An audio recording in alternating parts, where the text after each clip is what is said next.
nouveaux chemins sont avec vous ce matin, comme tous les matins, et ce n'est pas prêt de changer, grâce à Marianne Chassor, Antoine Ravon, Lucie Tardy, Colomba Grossi et Géraldine Mosna-Savoie, avec Nicolas Berger cette semaine à la réalisation et Élise Le aujourd'hui à la prise de son.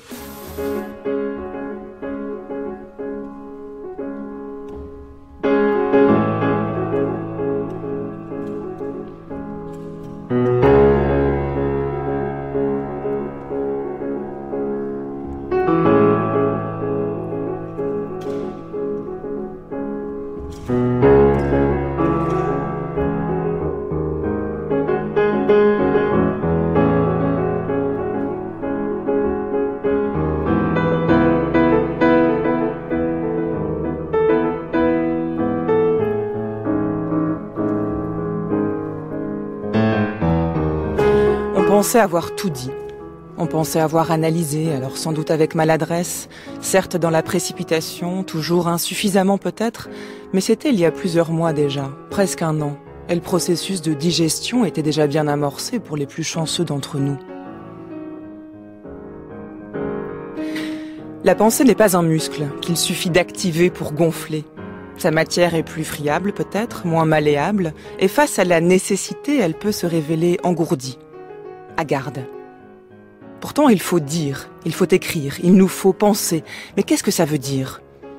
Il suffit d'allumer la radio, la télé pour entendre des voix, parler, en parler, proposer des analyses, d'écrire, se contredire, témoigner. Il suffit d'ouvrir les journaux pour lire et découvrir les tentatives pour nommer l'horreur, pour rendre justice à l'émotion en faisant l'effort de lui trouver des mots, puis essayer de s'en détacher. Mais que c'est difficile en état de sidération.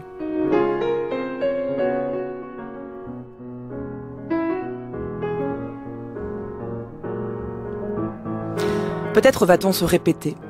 Peut-être n'y a-t-il rien de nouveau sous le soleil après tout. Faut-il se taire pour autant ? Peut-être. Le silence parfois est plus sage et sonne plus fort que les mots. Mais il laisse un goût d'inachevé. Et s'il dure, on le prend pour de la lâcheté.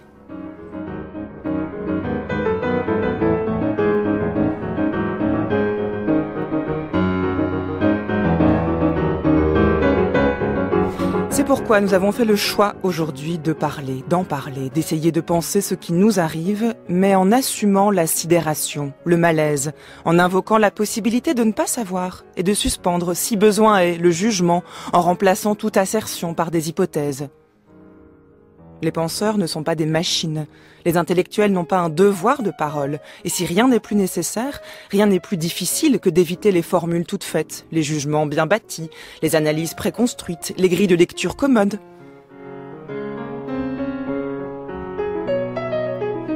Laissez-nous douter. Laissez-nous chercher nos mots. Laissez-nous essayer de trouver la bonne manière de le nommer, ce malaise.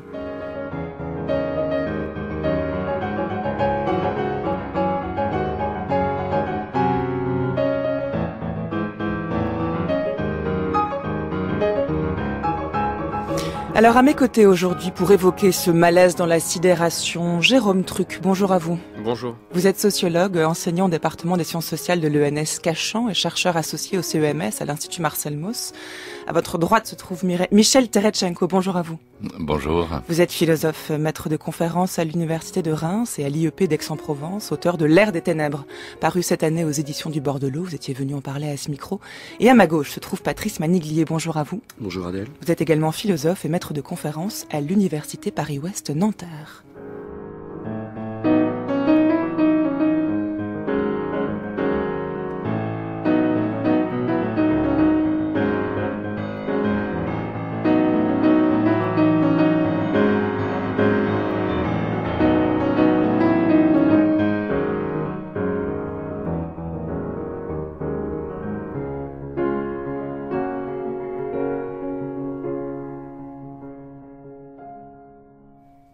Alors après les attentats contre Charlie et les Juifs de l'Hypercacher, on pouvait au moins tweeter des dessins humoristiques. Il fallait continuer à rire par solidarité, par esprit de résistance.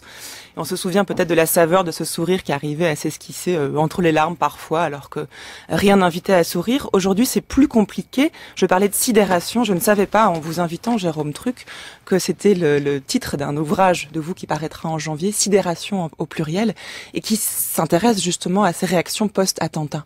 Oui, en effet, Sidération, une sociologie des attentats, où j'essaie de comprendre ce qui arrive à une société dans des moments comme ceux nous sommes en train de vivre. Et je crois ce qui est très important, en fait, si on part de cette idée de sidération, de noter d'emblée le fait que, alors oui, nous sommes sidérés dans cette salle, nous sommes sidérés par ce qui se passe. Des millions de gens en France le sont aussi. Mais en même temps, tous les Français ne sont pas sidérés. C'est important de l'avoir présent à l'esprit. J'ai lu sur des réseaux sociaux durant le week-end des gens qui disaient ça me fait ni chaud ni froid. Et évidemment, on sait aussi qu'il y a des gens qui se réjouissent de cet événement, voilà, qui sont du côté, qui se considèrent du côté des terroristes. Bon.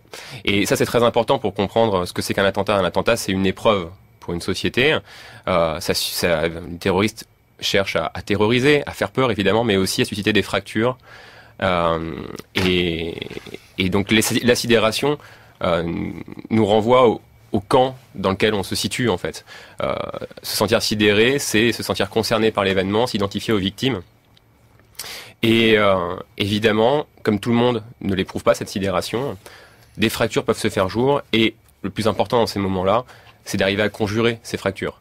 Et donc évidemment, c'est ce qui explique que vous avez d'emblée les pouvoirs publics, mais les médias aussi, qui mettent en avant un nous, qui en appellent à l'union nationale, et y compris les gens qui se sentent concernés, qui sont sidérés, qui eux-mêmes disent tout de suite, moi j'ai vu sur les réseaux sociaux quelques heures après, des hashtags circuler sur Twitter, des messages sur Facebook circuler disant nous sommes tous unis, parce qu'on sent bien qu'il y a cette menace de fracture, de division qui pointe. Mais évidemment, ce qui est important, ce que j'essaie de faire dans mon livre, c'est de montrer qu'il y a une différence entre donc cette parole qui cherche à conjurer les fractures, qui cherche à maintenir l'unité, et en même temps ce qu'on ressent profondément en nous. Ce que je veux dire, c'est que on peut mettre en avant le fait qu'il y a un nous français qui est en proie à l'attaque, même un nous occidentaux, même un nous humain qui est en proie à l'attaque, qui est concerné. Mais ce qui nous fait réagir d'abord, ce qui fait qu'on est pris aux tripes et qu'on se sent sidéré avant de dire quoi que ce soit, ce sont d'autres ressorts. Les gens qui sont concernés, qui sont sidérés, ne le sont pas uniquement parce qu'ils sont français. Il y a d'autres ressorts affectifs aussi qui entrent en ligne de compte et qui font que chacun le vit à sa manière. Et que des fois, certains estiment avoir des raisons de se sentir concernés qui sont avant tout personnelles, c'est-à-dire qu'ils vivent l'événement à la première personne du singulier plutôt que du pluriel. Et ce qui s'est traduit en janvier dernier par le fait que les gens ont fini par dire « je suis Charlie » plutôt que « nous sommes tous Charlie ». Et là, on retrouve des oscillements entre « je suis Paris » ou nous sommes unis, ou nous sommes Paris.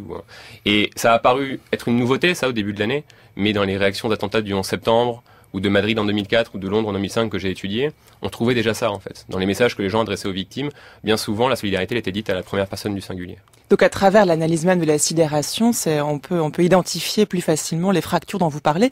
D'ailleurs, y compris dans le camp de ceux qui se sentent sidérés, les opposants, disons ceux qui ne se sentent pas sidérés, sont pas forcément du côté des terroristes. Il y a aussi une forme de colère qui peut venir, qui n'est pas de la sidération. Bien sûr. Je pense que face à un attentat, il y a toujours un premier mouvement émotionnel qui relève de la sidération, mais qui ensuite, en fonction aussi de ce qui fait naître cette sidération, peut s'exprimer de différentes manières. La sidération peut se muer en compassion, peut se muer en colère, en indignation. On a différentes formes. Voilà, chacun le vit à sa manière. Patrice Maniglier, cette difficulté de formuler des discours, proposer un raisonnement en période de sidération, c'est finalement une question qui est assez classique en philosophie. C'est le conflit entre les émotions et la raison, on peut le dire comme ça ? Oui, mais je suis pas sûr que les gens soient sidérés, justement, en fait. J'ai l'impression que le paradoxe dans lequel nous sommes, c'est que ce qu'on appelle sidération, c'est justement un ensemble d'habitus, enfin, de dispositions préalables qui permettent de déclencher des réactions préalablement définies à un événement qui, du coup, dans sa dimension d'événementialité, qui devrait être ce à quoi la sidération répond, c'est-à-dire à la surprise, en fait, à quelque chose de nouveau, d'inattendu, etc. Et ben, cette dimension est complètement effacée, parce qu'on a l'impression que les réactions sont banales, sont formatées, sont attendues, et donc notamment ce qu'on appelle émotion, c'est quand même beaucoup une manière justement de ne de ne pas faire face à l'événement. Alors la raison, c'est bizarrement, on la met souvent du côté, au contraire de la généralisation, de l'universalité, etc. Mais la raison, ça pourrait être, en l'occurrence, un moyen justement de creuser plus la singularité de l'événement et de nous obliger à être plus attentifs aux choses les plus singulières. Donc je trouve effectivement, et donc rendre la parole plus difficile. Je trouve ça très juste en fait que vous ayez organisé cette émission, parce que je trouve que ce qui manque, plus exactement, on est dans une situation. Moi je ne me sens pas sidéré par l'événement, au sens où, à certains égards, je le trouve prévisible, je trouve surtout les réactions à cet événement relativement prévisibles, mais en revanche, je trouve la difficulté, je suis dans un état de malaise, malaise ou d'embarras ou de gêne, et la gêne vient, je crois, du fait que on est à la fois face à un hyper-événement, pourquoi ? Parce que dans toute attaque comme ça, très violente, il y a une irruption, une effraction dans le corps des gens, donc il y a des corps, et il y a cette fragilité, cette précarité de la vie qui est soudainement exposée. Donc c'est la forme la plus éminente, disons, de l'inattendu. C'est l'effraction du dehors violent sous la forme de balles et de bombes dans les corps. Donc on est dans ces dimensions d'hyper-événementialité, et en même temps c'est un sous-événement parce que à certains égards c'est des choses déjà définies. Alors que je dois dire que Charlie, c'était plus bizarre. Mais là, ces événements, de ce genre d'événements, on en a déjà vu ailleurs. On pouvait s'attendre à ce que la France soit la cible de ce genre d'attaque, etc. Et donc moi, je trouve que la vraie difficulté, elle est justement dans la difficulté à trouver une mesure entre hyper-événement et sous-événement. Et le malaise vient d'où que vous décrivez alors ? Le malaise vient de ça, c'est-à-dire que, du coup, par exemple, les réactions, donc on dit émotionnelles, ces réactions me semblent... justement, trahir très vite l'effroi, la singularité de l'expérience d'effraction radicale que représente l'attaque.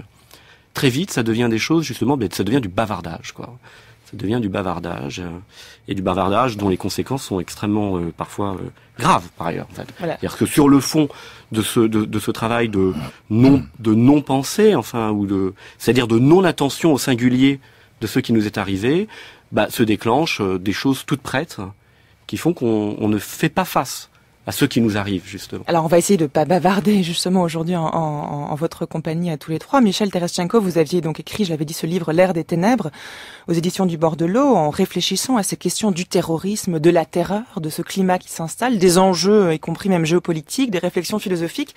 Ce qui s'est passé vendredi dernier, est-ce que pour vous quelque chose de nouveau qui apporte, qui vous contraint à proposer une pensée qui serait nouvelle, ou est-ce que ça s'inscrit parfaitement dans une grille de lecture qui était la vôtre ? Ah, c'est tout à fait le cas. Le deuxième, c'est pour vous, ça s'inscrit dans cette grille de lecture, donc pas de sidération. Ah non, enfin, dans mon cas, bien sûr, il y a l'effroi de l'événement lui-même, mais quant à sa survenue, le regard qu'on peut porter sur les politiques publiques qui ont été menées, et aussi bien sur les motivations des djihadistes, etc. Et donc ce que j'avais essayé d'expliquer dans ce livre, il n'y a de mon point de vue, je crois ce dont on avait d'ailleurs déjà parlé ensemble au mois de mai, il n'y a absolument, je crois, rien de nouveau. Et alors de ce point de vue-là, on peut quand même s'interroger sur le fait que des mois se sont passés effectivement depuis donc les attentats de Charlie, au minimum si on prend cet événement en France comme repère, et que tout le travail qui aurait dû être mené de réflexion profond, critique sur nos politiques publiques, sur les raisons, les motivations du djihadisme radical, et effectivement donc ce que j'ai essayé de faire dans ce livre, ce travail n'a pas été mené. Il n'a pas été mené au niveau des politiques publiques, au niveau des gouvernements. Il n'a pas été, je crois, et je le regrette un peu, assez mené dans les médias, alors qu'il y a une énorme demande de la part de la société civile et des citoyens de comprendre. C'est-à-dire, naturellement, il y a cette émotion qui nous saisit tous sur l'instant, mais il y a un très profond besoin de comprendre. Et moi, je soutiens la thèse quand même que une démocratie, c'est fondamentalement un régime dans lequel les citoyens sont auteurs des politiques publiques qui sont menées en leur nom. Or, les politiques publiques qui sont menées, elles sont menées en notre nom, mais il n'y a pas de justification, d'argumentation qui soit véritablement proposée, sur lesquelles nous puissions discuter. Donc il y a un immense besoin de réflexion, de discussion qui me paraît absolument fondamental. Bon.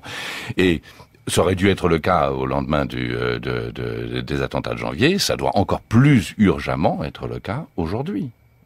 Et de ce point de vue-là, en effet, hélas, et 1000 fois hélas, il n'y a rien de nouveau. Et cette répétition dont vous parlez, d'une certaine manière, elle ne fait que commencer. Nous sommes dans cette ère, en quelque sorte, effectivement, de la répétition. Mais sans justement ce travail critique de mise à l'écart qui fait que nous pourrions quand même essayer de comprendre les raisons de cette répétition et éventuellement, évidemment, d'éviter ou de trouver des modalités pour éviter cette répétition.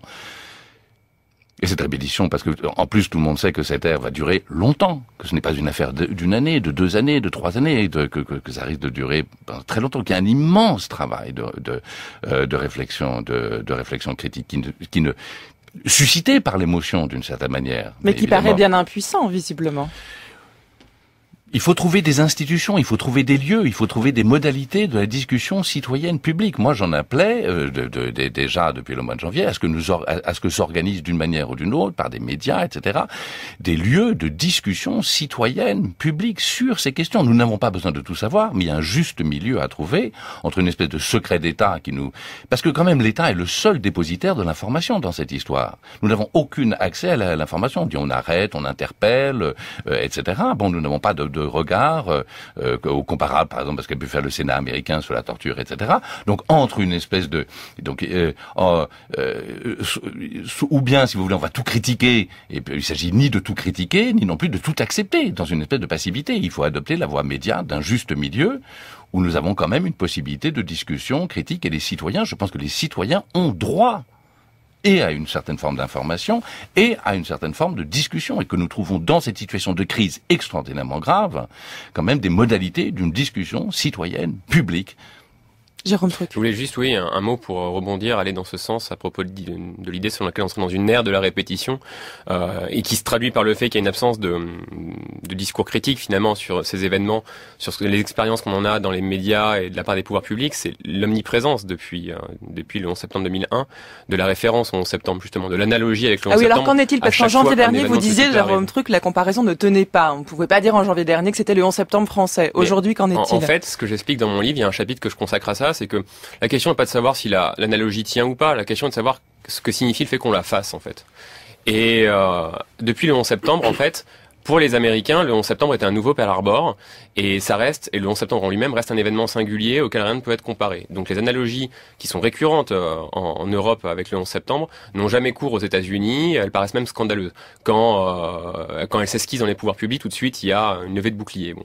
En Europe, par contre, quasiment, la crise de 2008-2009 a été qualifiée de 11 septembre financier. Et donc, tout plein d'événements sont qualifiés de 11 septembre, et surtout donc des attentats. L'attentat du 11 mars 2004 à Madrid, ça a immédiatement été qualifié dans les médias de 11 septembre espagnol, de 11 septembre européen aussi. José María Aznar lui-même, le soir de l'attentat, dit que la date désormais sa place dans l'histoire de l'infamie, donc c'est une référence directe au 11 septembre. Bon. Et donc, on a, y compris en France, donc après l'attentat de Mohamed Merah, dans les médias de temps en temps des gens qui disent c'est peut-être un 11 septembre français, mais enfin il y a quand même pas beaucoup de morts, donc on hésite à. Et puis vous avez donc de la part des journalistes, de la part des spécialistes, est-terrorisme, de la part des spécialistes de renseignements généraux, régulièrement des appels qui disent attention, un 11 septembre français pourrait avoir lieu, il n'a pas encore arrivé, le pire est devant nous, un 11 septembre français, etc.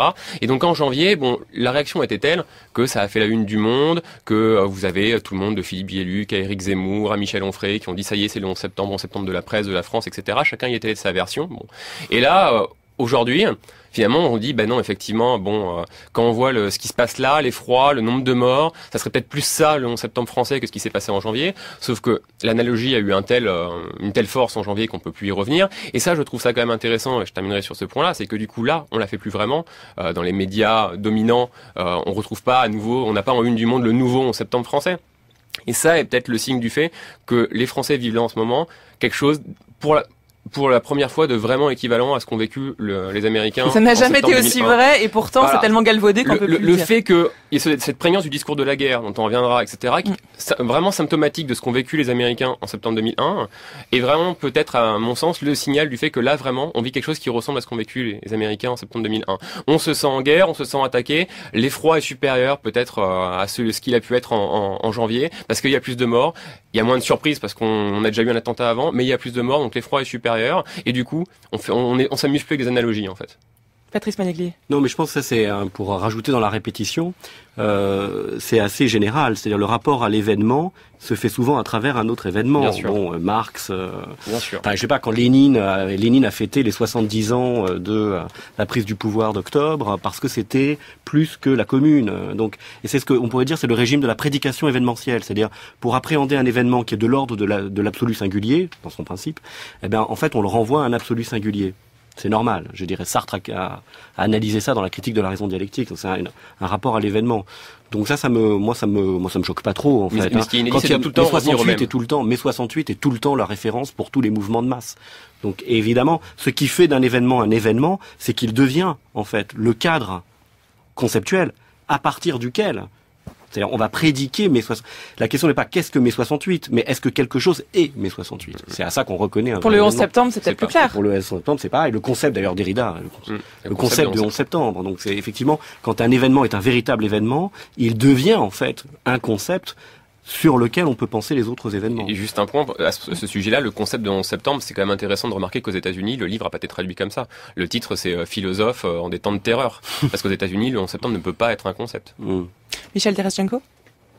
Oui, mais pour venir sur ce qui a été dit, sur la question en particulier de la crise, hein. Bon, effectivement, c'est un événement, ce sont des événements qui se répètent, qui gardent une dimension, malgré tout, effectivement, singulière, hein, malgré effectivement la répétition, et qui posent les mêmes questions, les mêmes questions fondamentales de savoir comment est-ce que nous allons faire face, et moi, la thèse que je soutiens depuis longtemps, hein, je veux dire que le terrorisme et ces agressions-là ne constituent pas, à proprement parler, des agressions relevant de l'intégrité territoriale, hein, comme s'il y avait une invasion étrangère, mais que c'est un test, hein, une mise à l'épreuve des valeurs des démocraties, et que ça demande, évidemment, encore une fois, du temps, une suspension, qu'il n'y ait pas des déclarations, par exemple, à l'emporte-pièce, immédiatement, à l'instant, éventuellement même des décisions qui sont prises, etc. Bon, comment est-ce que nous allons résister pour demeurer fidèles à nos principes dans 5 ans, 10 ans, éventuellement plus? C'est la question fondamentale. Bon, et cet événement, en un certain sens, il peut se répéter.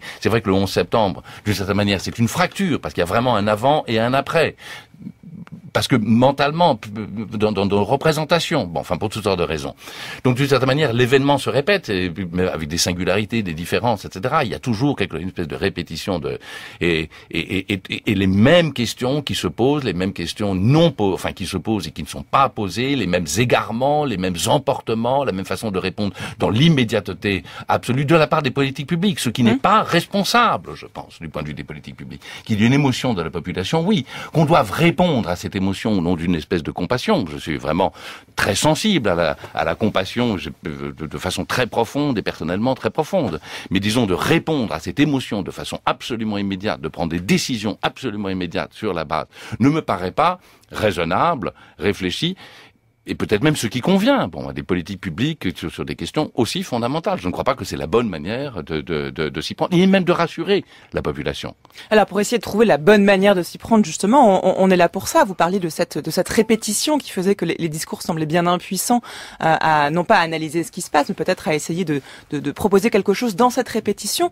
Peut-être qu'une des manières de faire, c'est justement à partir du 11 septembre, vous parliez du concept du 11 septembre qu'avait proposé Derrida, cet effort de conceptualisation qui est propre aux philosophes, implique une certaine attention aux termes qui sont employés. Alors je vous propose qu'on écoute tout de suite le discours de 2 hommes politiques avec un terme central, c'est celui de guerre, et on y revient ensuite.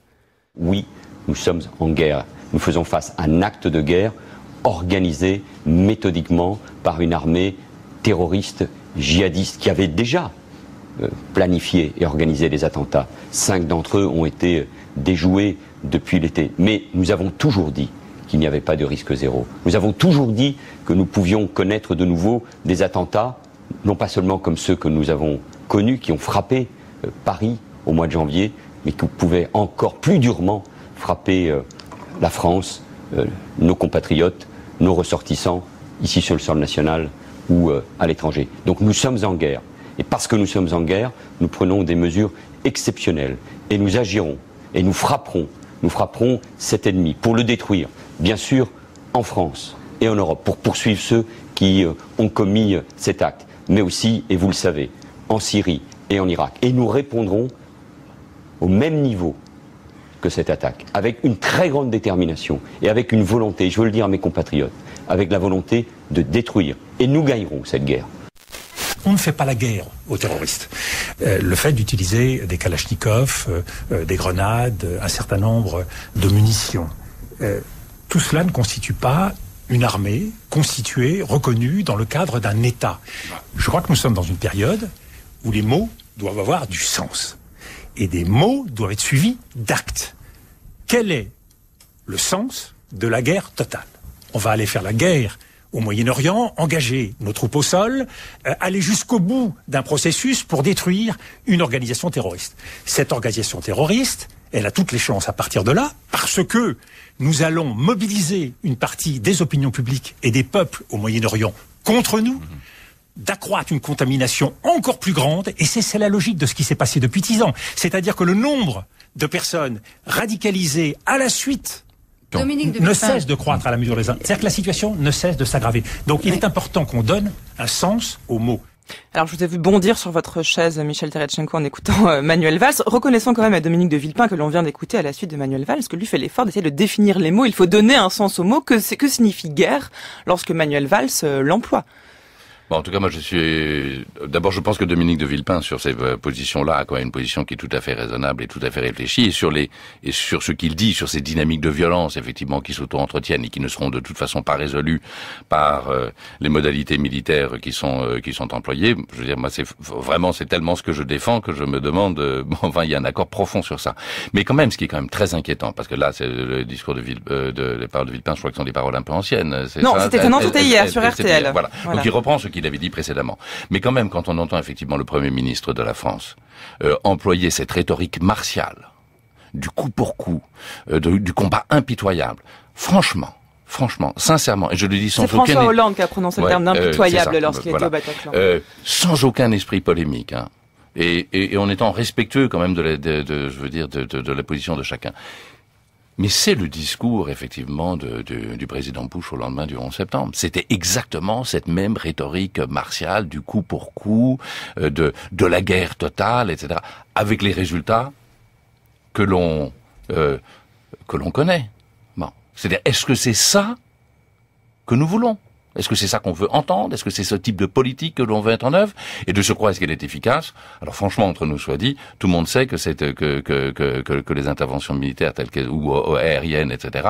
Quand Villepin dit ça ne fait que alimenter la haine, je veux dire, c'est la thèse fondamentale que je soutiens. Mais que contestez-vous, la réaction de Manuel Valls, c'est le discours, disons, martial et belliciste, ou le constat que nous sommes en guerre? Non, mais attendez, que les choses soient claires. Nous sommes en guerre.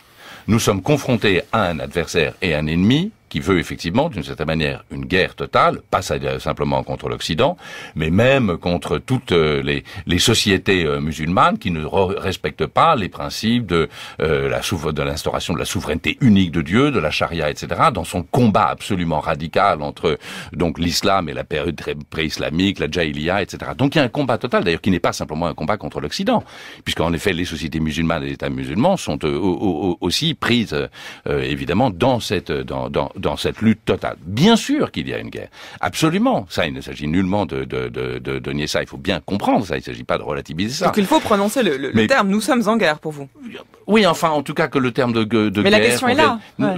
Non, mais alors, bon, en tout cas, ce sont en tout cas des états de violence. Hein, ce sont plutôt des états de violence que la notion de guerre qui ne me paraît pas, en effet, tout à fait appropriée. Guerre contre le terrorisme n'est pas une notion tout à fait appropriée. En tout cas, il y a des états de violence qui s'auto-entretiennent eux-mêmes. Bon, et c'est ça le problème, si vous voulez, c'est qu'il y a une manière d'auto-entretenir ces états de c'est plutôt des états de violence, qu'à proprement parler le terme de guerre, des états de violence qui s'auto-entretiennent eux-mêmes dans une espèce de logique mimétique. Et là, franchement, je crois que René Girard, bon, saluons sa mémoire, hein, et serait quand même utile pour comprendre ça, et que nous ne pouvons pas entrer dans ce piège de la violence mimétique qui s'auto-alimente elle-même. Et ce type de discours martial, guerrier, etc., belliciste, impitoyable, du combat à mort, etc., est le type même de discours qui entre dans ce piège. Et c'est très exactement ce que le djihadisme, dans son intention de nous attaquer essentiellement, veut. C'est-à-dire, c'est exactement ça qu'il cherche, c'est tomber dans le piège. Je vous rappelle le mot de Ben Laden, le 21 septembre, quelques jours après les attentats du 11 septembre, où il déclare à Al Jazeera, donc la première déclaration, il dit « les droits de l'homme et les libertés fondamentales sont condamnées aux États-Unis. Nous allons créer les conditions d'un enfer insupportable et d'une vie étouffante. » Bon, est-ce que nous ne sommes pas entrés exactement dans ce piège? Mais comment piège. Comment répondre à une attaque, une déclaration de guerre autrement que par la guerre? C'est la question qui se pose. Je pense que ce qui est important, c'est justement de comprendre que les attentats ne sont pas précédés d'une déclaration textuelle de guerre. Ce qu'il laisse à ceux qui en sont victimes de déterminer ce dont ils sont victimes, ce qu'est l'attentat. Et je pense que de ce point de vue-là, les démocraties occidentales sont prises dans une sorte de ce qu'on appelle en analyse des politiques publiques une dépendance au sentier par rapport à la définition qui a été posée au moment du 11 septembre. C'est pour ça que dans le premier chapitre de mon livre, je reviens là-dessus justement. Il me semble très important pour comprendre ce qu'on vit désormais en Europe quand on est attaqué par les terroristes islamistes, de revenir à ce qui s'est passé, ce qui s'est joué dans les premières heures en fait du 11 septembre 2001. Comment est-ce qu'on en est venu à qualifier le 11 septembre d'acte de guerre? Et effectivement, ce qui explique qu'aujourd'hui, les discours de François Hollande ou de Manuel Valls ressemblent point par point au discours de George W. Bush après le 11 septembre. C'est la même rhétorique, exactement la même rhétorique. Ce qui prouve que de ce point de vue-là, le politique est complètement piégé. Il n'y a plus du tout de valence, droite, gauche.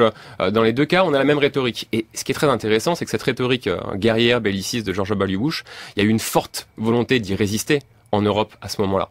Au point où dans le texte des conclusions du Conseil européen exceptionnel quelques jours après le 11 septembre, le terme de guerre n'est employé nulle part. Le 11 septembre est qualifié d'acte criminel. Et il y a une vraie divergence qui se situe alors au niveau des opinions publiques, au niveau des pouvoirs publics aussi, au niveau des dirigeants, entre le 11 septembre, les pouvoirs américains qui disent nous sommes en guerre, nous allons faire la guerre, et l'Europe qui dit ce sont des actes criminels, des représailles sont légitimes, mais sous l'égide de l'ONU. Et à partir de ce moment-là, il y a une divergence qui va se creuser, on le sait, jusqu'en 2003. Il y a un tournant avec la guerre en Irak en 2003. Et puis évidemment, quand on dit effectivement, je pense que c'est vrai, que les attentats sont donc des mises à l'épreuve des sociétés, du lien social, des pouvoirs publics et des valeurs aussi qu'incarne la démocratie. Depuis que les Européens sont attaqués sur leur territoire, à Madrid en 2004, à Londres en 2005 et maintenant Paris 2 fois de suite, c'est justement ça qui est mis à l'épreuve, la capacité à résister à cette volonté de ne pas se penser en guerre, de ne pas être en guerre. Et de fait, de ce point de vue-là, nous sommes en train de perdre. Je crois que donc là, il faut vraiment distinguer guerre et terrorisme. C'est pas la même chose. Et le attentat. Je ne suis pas spécialiste du terrorisme, mais les gens qui sont mon travail, c'est vraiment d'analyser les réactions aux attentats. Mais les spécialistes de géopolitique, d'études de war studies, comme on les appelle, considèrent que le terrorisme est un mode particulier de guerre. C'est une façon de faire la guerre. Ou on ne dit pas qu'on fait la guerre, justement. Patrice Maniglier. Oui, en fait, je trouve qu'on est déjà un peu trop loin de la sidération. C'est-à-dire, c'est une parole qui est justement, ces paroles sont des paroles qui sont peut-être un petit peu trop faciles, non pas au sens où elles cèdent à la facilité, mais au sens où elles sont déjà dans l'analyse, en fait, d'une certaine manière. Et je trouve que la question, c'est justement que pose, c'est lié à la question guerre ou pas guerre, la question que posent notamment les attentats terroristes, en fait, c'est le rapport entre l'événement et l'analyse, il me semble. Pourquoi? Parce que, justement, guerre ou pas guerre, c'est ça le problème. C'est-à-dire que vient une situation de guerre, un état de violence, vous avez dit, dans un cadre de paix. C'est ça qui nous arrive. C'est-à-dire que il y a une scène de guerre, des gens avec des kalachnikovs, des grenades, des explosifs, etc., dans un contexte, d'ailleurs, éminemment symbolique de la paix, le vendredi soir, la fête, etc. Donc, le problème guerre ou pas guerre, il est indécidable. Exactement comme le problème événement, pas événement. C'est-à-dire, c'est les deux. C'est exactement les deux. c'est une situation dans laquelle, c'est ça le terrorisme en vérité, c'est une situation dans laquelle on rend indécidable la frontière entre la guerre et la paix. Alors on pourrait dire bien des choses analytiques sur la différence entre le discours de Bush après le 11 septembre, la notion de guerre contre le terrorisme et l'idée que nous sommes en guerre contre Daesh. Enfin, on pourrait faire des analyses, mais moi ce que je voudrais dire c'est est-ce qu'il est possible de trouver un point de vue qui soit le point de vue de la blessure. Voilà. Qui soit le point de vue de la blessure. C'est-à-dire le point de vue, justement, qui n'est pas déjà dans le transcendant par rapport à l'expérience singulière de l'effraction dans le corps d'un individu particulier. Parce que c'est ça la paix, c'est que les individus ont la possibilité de déployer leur individualité, leur vie, sans se confronter de manière quasi permanente à l'imminence éventuelle de la mort. Voilà. Alors que la guerre, c'est ça, c'est que la question de l'imminence de la mort est omniprésente. Donc, est-ce qu'on a la possibilité de partir de cette effraction de l'imminence de la mort, de la précarité des corps, pour penser, effectivement, et même pour analyser. C'est-à-dire conditionner les discours à leur capacité à restituer ou à s'ancrer dans cette expérience, sans céder à l'empathie, simplement, à l'émotion, etc. Moi, je crois que c'est possible, et je dirais simplement, et là je suis absolument d'accord avec ce qui vient d'être dit, que le mot impitoyable qui a été utilisé par Hollande me semble particulièrement malvenu. Particulièrement malvenu, parce que dans la tradition, notamment philosophique, s'il y a un mot qui désigne la capacité, disons, d'accéder directement à l'effraction qu'un individu subit dans son corps, et pas uniquement un individu humain d'ailleurs, pas uniquement un individu humain, c'est le mot pitié. Pitié, ça veut dire ce rapport direct de la précarité du corps d'un autre à ma précarité, à moi. Rapport direct. Donc je n'ai pas besoin de le penser, je le sens directement. Et donc parler d'une guerre impitoyable, c'est exactement dire qu'on va ne pas avoir ce que les terroristes, justement, eux-mêmes n'ont pas eu, c'est-à-dire de la pitié.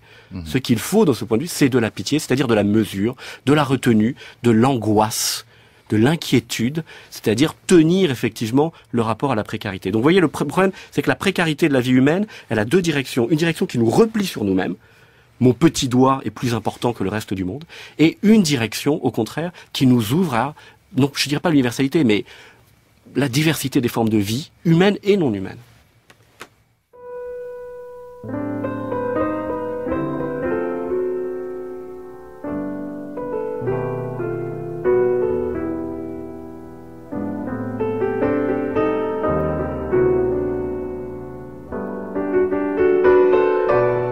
Supposons que le grand empire de la Chine, avec tous ses millions d'habitants, vint à être englouti par un tremblement de terre.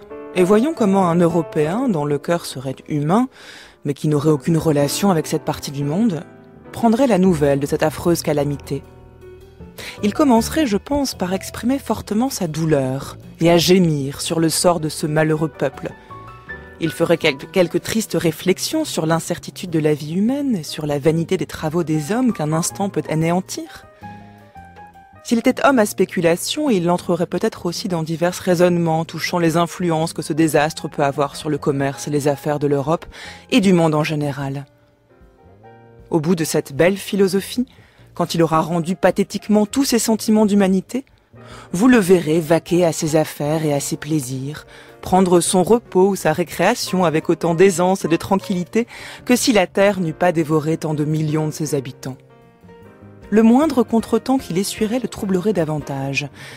Si le lendemain on devait lui couper le petit doigt, il ne dormirait pas de la nuit. Mais il dormira profondément sur la ruine et la destruction totale de 100 millions de ses frères, pourvu qu'il ne les ait jamais vus, et la perte de cette multitude immense le touche moins que celle de son petit doigt.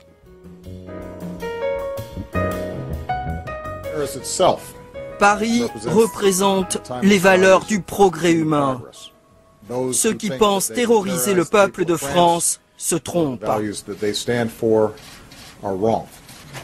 Les Américains tirent de la force, de l'implication des Français dans la liberté. Nous nous rappelons, en ce temps de tragédie, de la devise «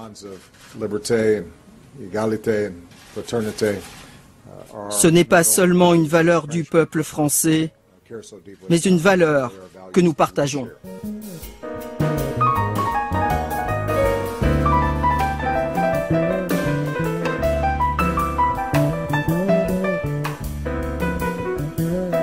Vous écoutez France Culture, les nouveaux chemins de la connaissance, il est 10h39. Nous sommes au milieu d'une émission intitulée Malaise dans la sidération au lendemain des attentats qui ont lieu à Paris vendredi dernier.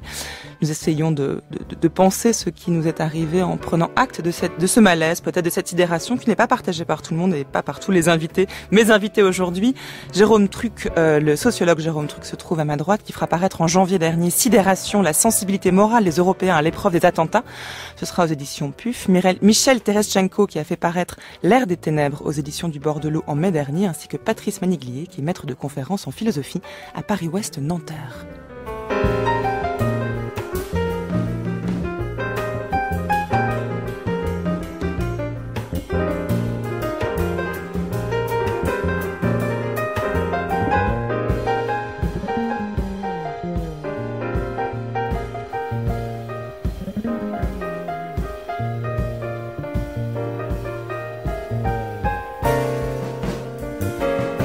Alors Jérôme Truc, lorsqu'Obama prend la parole très vite, et le premier, à la suite des attentats, en invoquant les valeurs françaises et en exprimant sa solidarité, est-ce qu'il ne donne pas tort à ce magnifique texte d'Adam Smith que j'ai lu, issu de la théorie des sentiments moraux, où il décrit cet homme qui peut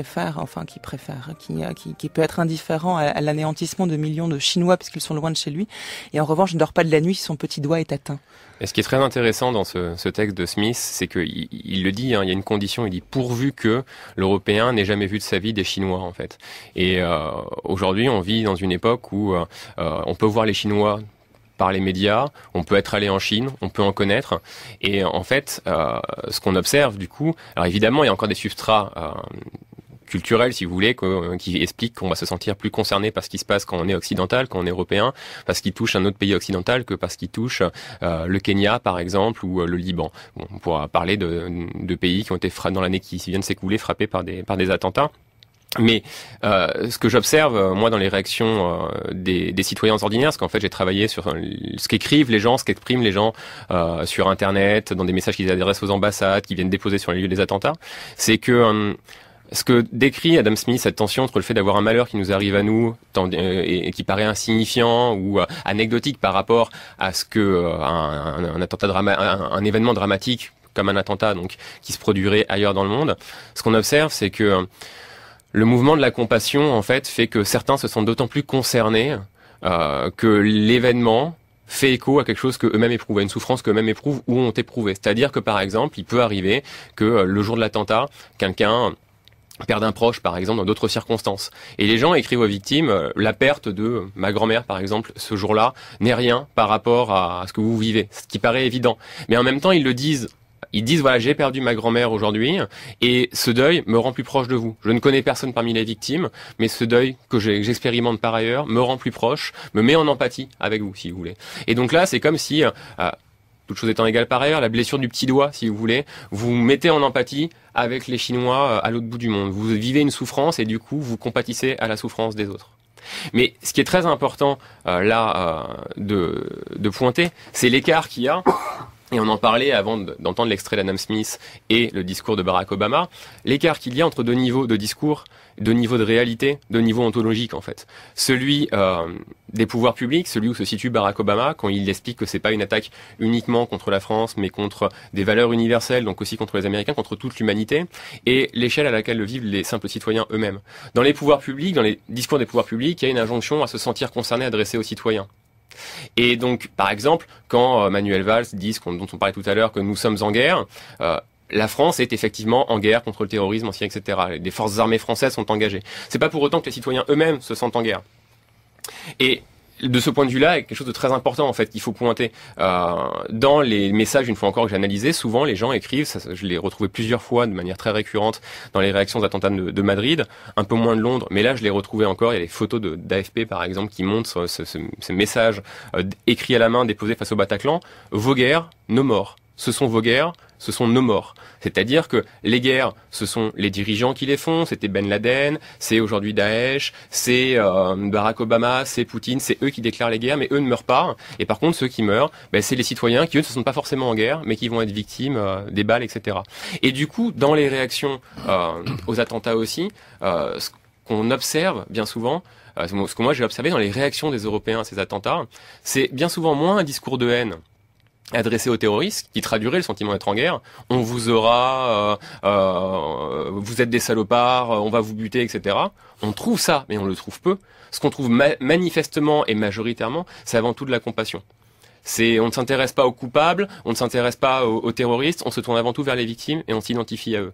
Et donc, on est dans cette logique de, il y a vos guerres, mais nous, on est dans la logique de nos morts. Et donc, effectivement, on est, alors peut-être plus, pour revenir à ce qu'on disait aussi avant, peut-être plus dans le régime de la compassion que celui de la pitié. Que de la pitié, oui, parce que du coup, ça rebondit sur ce que vous disiez, Patrice Manegli, le caractère déplacé du terme impitoyable à ce moment-là. Je pense que du coup, il y a effectivement un double jeu de la part des politiques publiques qui, d'un côté, s'appuie justement sur la compassion pour justifier des actions qui ont une rationalité par ailleurs. Et donc ça, c'est ça qui pose problème. C'est-à-dire qu'on a envie de critiquer, en fait, comme ça a été fait préalablement, ces politiques publiques dans leur logique historique, de les contextualiser, de les relativiser. Et c'est là le bon niveau d'analyse des politiques publiques. Mais évidemment, le choc de l'événement permet, en fait, à ces politiques publiques de se mettre en place sous le nom de la compassion, alors qu'en fait, si elles voulaient s'ancrer dans la compassion, elles devraient procéder autrement, effectivement. Je ne sais pas exactement comment, je dois bien le dire. C'est compliqué, justement, c'est compliqué. Mais elles devraient procéder autrement. Et donc c'est ce double jeu, je crois, qu'il faudrait, si on voulait reconstruire une capacité d'analyse critique qui ne saute pas d'emblée au-dessus de l'événement et au-dessus de l'expérience de l'événement, peut-être il faudrait justement repartir de tous ces mécanismes de double jeu par lesquels on détourne, en quelque sorte, la compassion de sa capacité d'intelligence qu'elle a aussi. Michel Terestchenko. Oui, je crois que ça peut paraître un tout petit peu décalé par rapport, en effet, bien des aspects dont nous avons parlé, mais je crois qu'en effet, c'est une question tout à fait fondamentale. D'abord, il y a évidemment cette compassion dont il est question, cette sympathie, bon, le terme plus qu'emploie Smith, elle est tout de même à géométrie variable. Il est clair que lorsque ça a lieu chez nous, l'intensité même, évidemment, des émotions et de cette intelligence, enfin, parce que c'est vrai que la compassion est aussi est porteuse d'une véritable intelligence de la situation, bien comprise en tout cas. Bon, lorsque ça se passe ailleurs, évidemment, il n'y a pas du tout la même. Et ça peut... Oui, non, mais voilà, nous sommes d'accord. Mais je voudrais juste ajouter le problème de la sympathie ou de la compassion.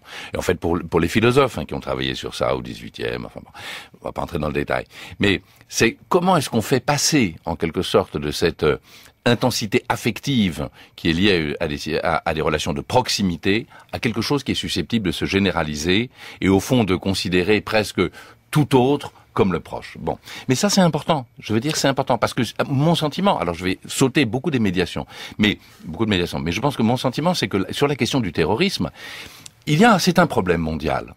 C'est un problème ce n'est pas un problème simplement national, c'est un problème mondial comme il y a d'autres problèmes.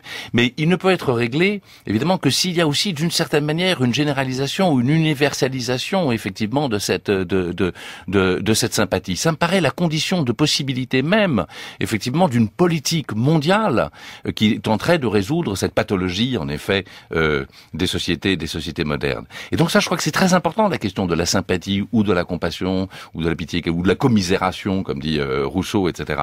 Parce que c'est le point de départ, justement, d'un monde commun. Le monde commun ne peut être commun, pas simplement parce que nous partageons des agressions communes et que des intérêts partagés, etc. nous lient. Non, c'est parce qu'il y a une humanité commune, et le fondement de cette humanité commune, en tout cas un des fondements de cette humanité commune, c'est en effet la sympathie. Mais comment faire que cette sympathie ne soit pas à géométrie variable? Comment faire effectivement qu'elle s'intéresse à l'autre ou au lointain et à l'étranger tout autant qu'au proche? C'est aussi d'ailleurs une question qui se pose à l'occasion de la migration. Ce sont des questions pas simplement éthiques, pas simplement morales, ce sont presque des questions politiques absolument fondamentales. Donc je crois que c'est à juste titre que nous évoquons ces questions-là aujourd'hui. Jérôme Truc, puis Patrice Manegli. Juste un point effectivement là-dessus. Je pense qu'il faut insister sur le fait que Hannah Arendt l'a bien montré dans ses essais sur la Révolution, la compassion, elle a besoin de singularité. Et voilà, c'est ce qui la distingue de la pitié. La pitié généralise, donc on peut avoir une politique de la pitié. C'est comme ça Hannah Arendt emploie cette expression de politique de la pitié à propos de Robespierre dans le contexte de la Révolution. Donc on peut généraliser au niveau de la pitié, mais la compassion a besoin de souffrance qui soit singularisée. Et par exemple, ce qu'on observe là en ce moment et qui est décisif, comme on l'a observé après le 11 septembre, Madrid, Londres, à chaque fois, les médias nationaux qui se mettent à publier des portraits de chaque victime. Les victimes se retrouvent dotées pour chacun d'entre nous d'un visage, d'un nom, d'une histoire de vie, et ça, évidemment, ça alimente la compassion. Et ça contribue... Et donc c'est une bonne chose. Mais ça contribue à alimenter la compassion. Je juge pas sur est-ce que c'est une bonne ou une mauvaise chose. Ce qui est certain, c'est que ça alimente la compassion. À quoi ça peut servir d'alimenter la compassion?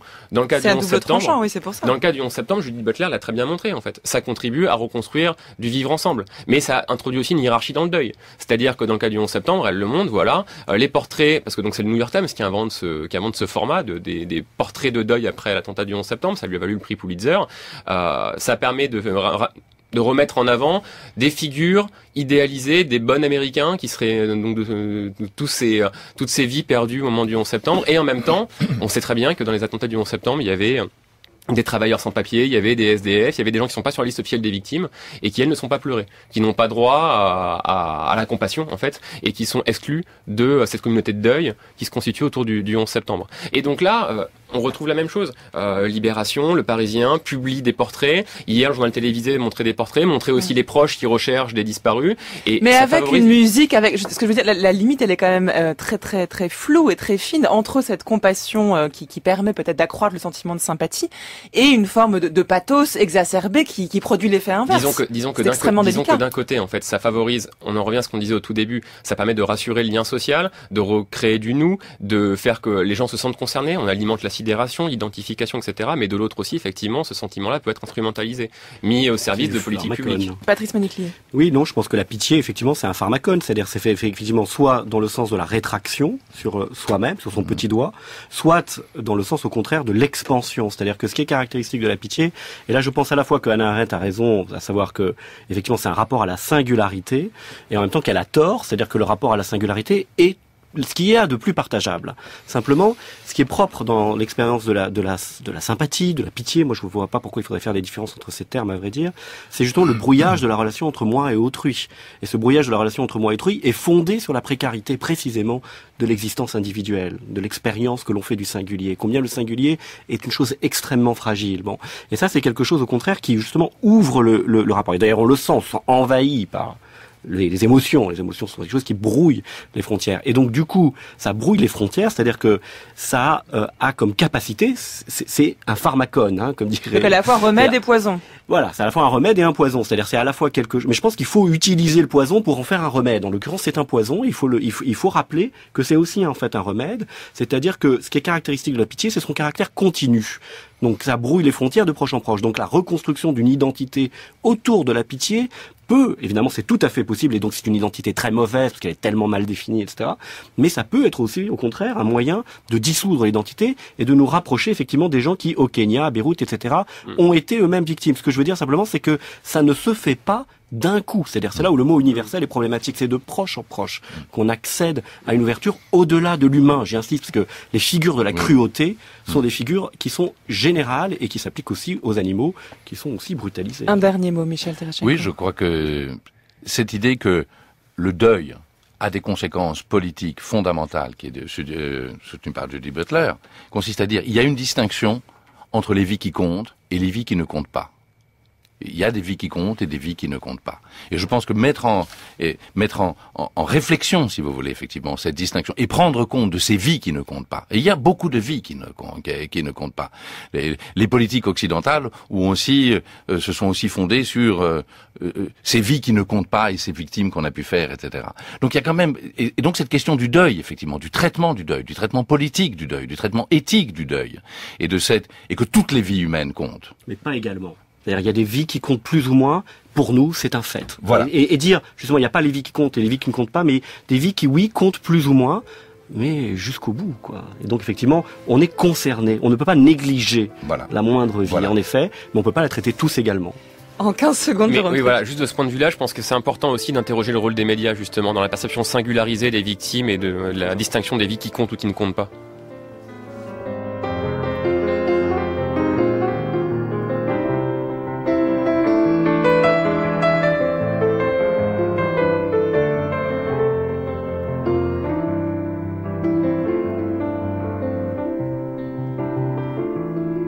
Un grand merci à vous trois d'être venus parler ce matin au micro des Nouveaux Chemins de la Connaissance. Jérôme Truc, on attend votre ouvrage, donc Sidération, une sociologie des attentats. Il paraîtra au PUF le 6 janvier prochain.